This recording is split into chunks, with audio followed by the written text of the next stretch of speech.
Assalamualaikum. Okey, baik kepada semua. Hari ini saya ada dekat Jalan Jaya, Parit Mahang. Okey, rumah ni bukaan dia adalah 20 kali 40 kaki, lebih kurang 710 kaki persegi. 2 bilik dan 2 bilik air. Jom. Selesai. Alright. Dekat bahagian depan ni, okey, ni teras. Untuk teras ni adalah 9 kali 10 kaki.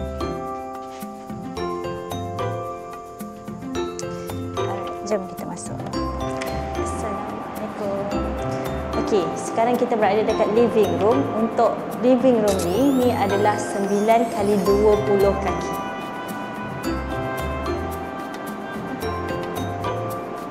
Baik, seterusnya adalah bahagian dining dan juga kitchen.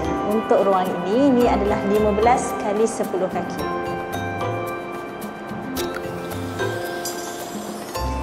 Baik, seterusnya adalah bilik yang pertama.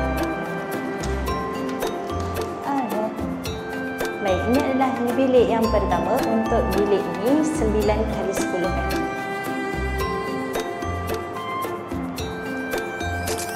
Okey, dalam bilik pertama kita ada tandas. Untuk tandas ni adalah 4 kali 6 kaki.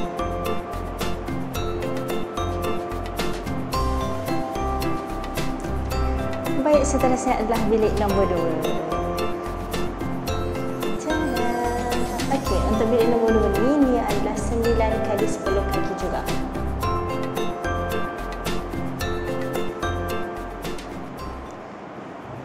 Baik, ini adalah bahagian laundry area. Untuk ruangan ini adalah 7 kali 4 kaki.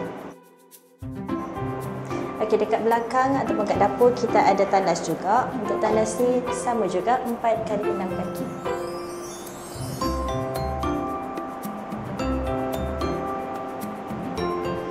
Okey, saya rasa itu sahaja untuk video kita pada kali ini. Jumpa lagi di next video. Kepada anda yang nak bina rumah, bolehlah follow kami di TikTok, Facebook dan juga YouTube @2M Homes Construction ataupun WhatsApp di nombor yang tertera.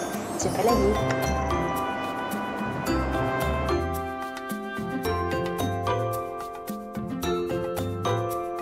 Okey, Assalamualaikum. Baik, hari ini saya bersama dengan tuan rumah. Sekarang kita berada di Jalan Jaya, Parit Mahang, Selangor. So, Puan boleh perkenalkan diri Puan? Saya Zainun Binti Jumri.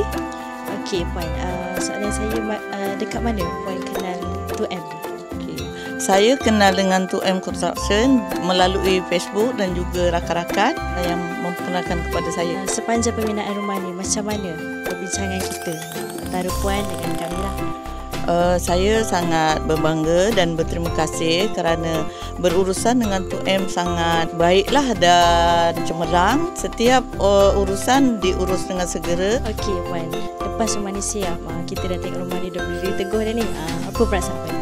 Saya sangat gembira dan bersyukur ya sebab terbinanya sebuah rumah yang saya impikan. Okey, baik. Terima kasih, Puan. Itu sahaja. Jumpa lagi.